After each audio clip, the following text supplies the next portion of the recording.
नारायण नारायण नारायण।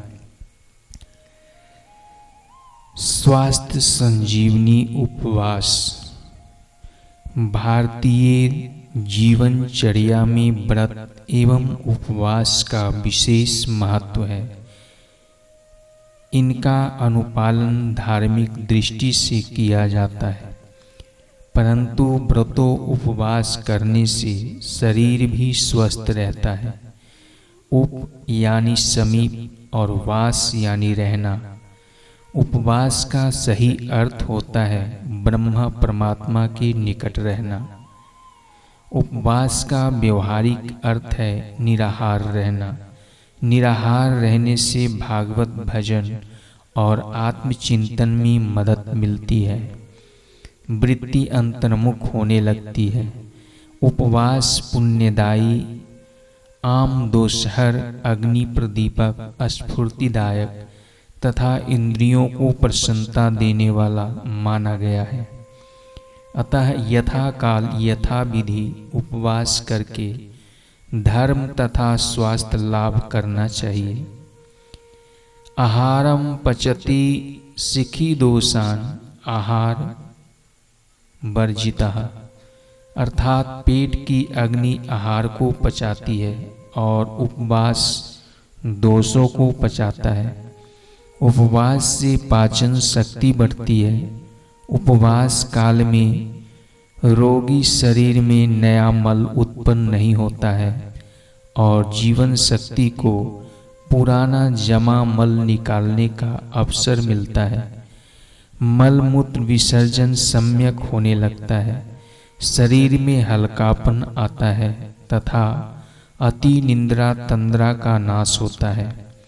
उपवास की महत्ता के कारण भारतवर्ष के सनातन धर्म अवलंबी प्रायः एकादशी, अमावस्या, पूर्णिमा या पर्वों पर व्रत किया करते हैं, क्योंकि उन दिनों सहज ही प्राणों का ऊर्ध्व गमन होता है और जठराग्नि मंद होती है। शरीर शोधन के लिए चैत, सावन एवं भाद्रपद महीने अधिक महत्वपूर्ण होते हैं। नवरात्रियों के 9 दिनों में भी व्रत करने का बहुत प्रचलन है। यह अनुभव से जाना गया है कि एकादशी से पूर्णिमा तथा एकादशी से अमावस्या तक का काल रोग की उग्रता में भी अधिक सहायक होता है, क्योंकि जैसे सूर्य एवं चंद्रमा के परिभ्रमण के परिणाम स्वरूप समुद्र में उक्त तिथियों के दिनों में विशेष उतार चढ़ाव होता है, उसी प्रकार उक्त क्रिया के परिणाम स्वरूप हमारे शरीर में रोगों की वृद्धि होती है। इसलिए इन 4 तिथियों में उपवास का विशेष महत्व है। रोगों में लाभकारी। आयुर्वेद की दृष्टि से शारीरिक एवं मानसिक रोगों में उपवास का विधान हितकारी माना गया है। शारीरिक विकार, अजीर्ण, उल्टी, मंदाग्नि, शरीर में भारीपन, सिर दर्द, बुखार, यकृत विकार, श्वास रोग, मोटापा, संधिवात, संपूर्ण शरीर में सूजन, खांसी, दस्त लगना, कब्जियत, पेट दर्द, मुंह में छाले, चमड़ी के रोग, किडनी के विकार, पक्षाघात आदि व्याधियों में छोटे या बड़े रूप में रोग के अनुसार उपवास करना लाभकारी होता है।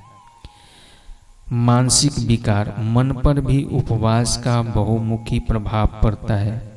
उपवास से चित्त की वृत्तियां रुकती है और मनुष्य जब अपनी चित्त की वृत्तियों को रोकने लग जाता है, तब देह के रहते हुए भी सुख दुख हर्ष विषाद पैदा नहीं होते। उपवास से सात्विक भाव बढ़ता है। राजस और तामस भाव का नाश होने लगता है। मनोबल तथा आत्मबल में वृद्धि होने लगती है। अतः अति निद्रा, तंद्रा, उन्माद, पागलपन, बेचैनी, घबराहट, भयभीत या शोकातुर रहना, मन की दीनता, अप्रसन्नता, दुख, क्रोध, शोक, ईर्षा आदि मानसिक रोगों में औषधों उपचार सफल न होने पर उपवास विशेष लाभ देता है। इतना ही नहीं, अपितु नियमित उपवास के द्वारा मानसिक विकारों की उत्पत्ति भी रोकी जा सकती है। उपवास पद्धति। पहले जो शक्ति खाना हजम करने में लगती थी, उपवास के दिनों में वह विजातीय द्रव्यों को निकासन में लग जाती है। इस शारीरिक ऊर्जा का उपयोग केवल शरीर की सफाई के लिए ही हो, इसलिए इन दिनों में पूर्ण विश्राम लेना चाहिए। मौन रह सके तो उत्तम। उपवास में हमेशा पहले 1-2 दिन ही कठिन लगते हैं। कड़क उपवास 1-2 बार ही कठिन लगता है, फिर तो मन और शरीर दोनों को औपवासिक स्थिति का अभ्यास हो जाता है और उसमें आनंद आने लगता है। सामान्यतः 3 प्रकार के उपवास प्रचलित है। पहला निराहार, दूसरा फलाहार, तीसरा दुग्धाहार। पहला निराहार व्रत श्रेष्ठ है। यह 2 प्रकार का होता है, निर्जल एवं सजल। निर्जल व्रत में पानी का भी सेवन नहीं किया जाता। सजल व्रत में गुनगुना पानी अथवा गुनगुने पानी में नींबू का रस मिलाकर ले सकते हैं। इससे पेट में गैस नहीं बन पाती। ऐसा उपवास 2 या 3 दिन रख सकते हैं। अधिक करना हो तो चिकित्सक की देखरेख में ही करना चाहिए। शरीर में कहीं भी दर्द हो तो नींबू का सेवन न करें। दूसरा फलहार।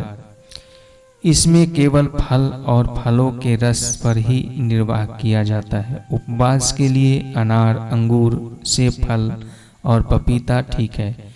इसके साथ गुनगुने पानी में नींबू का रस मिलाकर ले सकते हैं। नींबू से पाचन तंत्र की सफाई में सहायता मिलती है। ऐसा उपवास 6-7 दिन से ज़्यादा नहीं करना चाहिए। दुग्ध आहार। ऐसे उपवास में दिन में 3 से 8 बार मलाई विहीन दूध 250 से 500 मिली मात्रा में लिया जाता है। गाय का दूध उत्तम आहार है। मनुष्य को स्वस्थ व दीर्घजीवी बनने वाला गाय के दूध जैसा दूसरा कोई श्रेष्ठ पदार्थ नहीं है। देसी गाय का दूध जीर्ण, ज्वर, गृहिणी, पांडु रोग, यकृत अर्थात लीवर के रोग मतलब फलीहा के रोग, दाह, हृदय रोग, रक्तपीत आदि में श्रेष्ठ है। श्वास, टीबी तथा पुरानी सर्दी के लिए बकरी का दूध उत्तम है। चौथा रूढ़िगत उपवास। 24 घंटे में एक बार सादा, हल्का, नमक, चीनी व चिकनाई रहित भोजन करें। इस एक बार के भोजन के अतिरिक्त किसी भी पदार्थ का सेवन न करें। केवल सादा पानी अथवा गुनगुने पानी में नींबू ले सकते हैं। सावधानी। जिन लोगों को हमेशा कफ, जुकाम, दम्मा, सूजन, जोड़ों में दर्द, निम्न रक्तचाप, लो बीपी रहता हो, वे नींबू का उपयोग न करें। उत्तरोक्त उपवासों में केवल एक बात का ही ध्यान रखना आवश्यक है कि मल मूत्र व पसीने का निकासन ठीक तरह होता रहे, अन्यथा शरीर के अंगों से निकली हुई गंदगी फिर से रक्त प्रवाह में मिल सकती है। आवश्यक हो तो एनीमा का प्रयोग करें। लोग उपवास तो कर लेते हैं, लेकिन उपवास छोड़ने पर क्या खाना चाहिए इस पर ध्यान नहीं देते, इसलिए अधिक लाभ नहीं होता। जितने दिन उपवास करे, उपवास छोड़ने पर उतने ही दिन मूंग का पानी लेना चाहिए तथा उसके 2 गुने दिन तक मूंग उबाल कर लेना चाहिए। तत्पश्चात खिचड़ी चावल आदि तथा अंत में सामान्य भोजन करना चाहिए। उपवास के नाम पर व्रत के दिन आलू, अरवी, साग, केला, सिंगाड़े आदि का हलवा, खीर, पेड़े, बर्फी आदि गरिष्ठ भोजन भरपेट करने से रोग की वृद्धि ही होती है, अतः इनका सेवन न करें। सावधानी, गर्भवती स्त्री, क्षय रोगी, अल्सर व मिर्गी हिस्ट्रिया के रोगियों को व अति कमजोर व्यक्तियों को उपवास नहीं करना चाहिए। मधुमेह, डायबिटीज के मरीजों को वैद्यकीय सलाह से ही उपवास करने चाहिए। शास्त्र में अग्निहोत्री तथा ब्रह्मचारी को अनुपवास से माना गया है।